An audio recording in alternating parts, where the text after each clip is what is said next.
Congress party की विचारधारा भारत को बैंकरप्ट करने की थी। अब वो स्वतः ही बैंकरप्ट हो चुकी है। ये बात केंद्रीय नागरिक उड्डयन मंत्री ज्योतिरादित्य सिंधिया ने ग्वालियर दौरे के दौरान कही। इस दौरान उन्होंने एक बार फिर कांग्रेस को बड़ा झटका दे दिया और कांग्रेस नेता अजय पाल को भाजपा की सदस्यता दिलाई। देखिए ये रिपोर्ट। ग्वालियर दौरे पर पहुंचे केंद्रीय मंत्री ज्योतिरादित्य सिंधिया।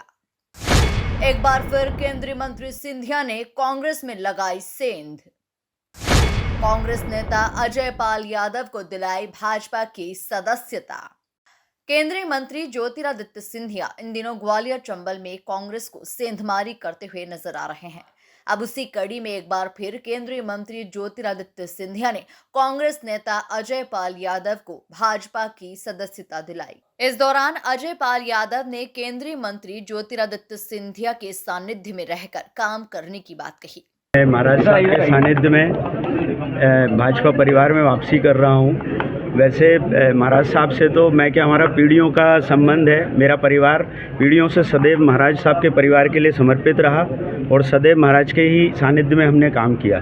कुछ परिस्थितियाँ आई और आज स्थिति पैदा हुई, आज हमारे प्रधानमंत्री जी ने जो विश्व में हमारे देश का परचम लहराया है, जो उनकी जन कल्याणकारी नीतियाँ आम जन के लिए, गरीब के लिए, किसान के लिए, जो एक देश को समृद्ध बनाने में है, उसके लिए हम प्रभावित होकर वापसी की। दूसरा, हमारे महाराज साहब जिस चीज़ के लिए अक्सर रहते हैं, जिस चीज़ के लिए वचन देते हैं, खुद जब तक उस चीज़ को अंजाम नहीं दे देते, जब तक चैन से नहीं बैठते हैं। हमारे महाराज की कार्यशैली को देखते हुए हम चाहते हैं कि हम महाराज के सानिध्य में कार्य करें और पूरे क्षेत्र में हमारे महाराज का प्रतिनिधित्व हो, जिससे कि हमारा क्षेत्र विकास और प्रगति पर अग्रसर। वहीं इस दौरान केंद्रीय मंत्री ज्योतिरादित्य सिंधिया ने कांग्रेस पर जमकर जुबानी हमला बोला और कहा कि कांग्रेस पार्टी की विचारधारा भारत को बैंकरप्ट करने की थी और अब वो स्वतः ही बैंकरप्ट हो चुकी है।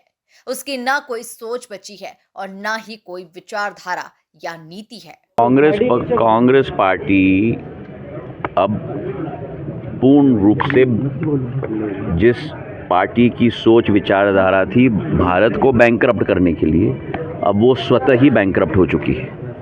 ना कोई सोच है, ना कोई विचारधारा है, ना कोई नीति है, केवल स्वतः की सोच है। और जो पार्टी भगवान श्री राम के मंदिर की प्राण प्रतिष्ठा के आमंत्रण को नकारेगी, उसे पूर्ण देश की जनता आने वाले दिनों में जिस तरीके से 10 साल में नकारा है, वैसे ही आने वाले दिनों में नकारेगी। कुल मिलाकर देखा जाए तो लोकसभा चुनाव से पहले ग्वालियर चंबल में केंद्रीय मंत्री ज्योतिरादित्य सिंधिया कांग्रेस को तगड़े झटके देते हुए नजर आ रहे हैं। Bureau report, MP news, Gwalior.